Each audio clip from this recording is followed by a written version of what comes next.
जय महाराष्ट्र मित्रांनो, मनोज जरांगे पाटील यांना सर्वसामान्य उमेदवार म्हणून जालन्यातून लोकसभेच्या रिंगणात उतरावं अशी मागणी वंचित बहुजन आघाडीने महाविकास आघाडीकडे केली आहे. मराठा आरक्षणासाठी लढणारे मनोज जरांगे पाटील हे उपोषणानंतर सध्या बीड येथील रुग्णालयात उपचार घेत आहेत. अशातच मनोज जरांगे यांना महाविकास आघाडीने लोकसभेची उमेदवारी द्यावी अशी मागणी होत आहे.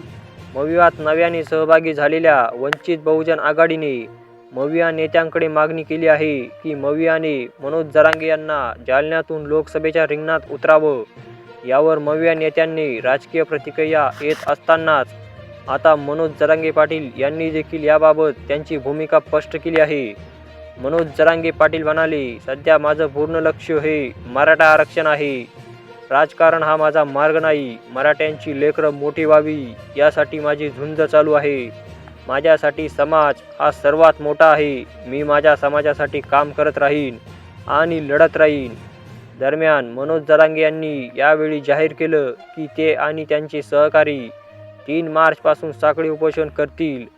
पाटील यांनी 3 मार्च रोजी राज्यभर रास्ता रोको करण्याचा इशारा दिला होता.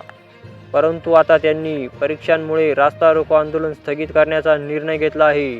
मित्रांनो, तुम्हाला काय वाटतं? मनोज जरांगे पाटील यांनी लोकसभेची निवडणूक लढवावी की नाही? कमेंट करून नक्की कळवा.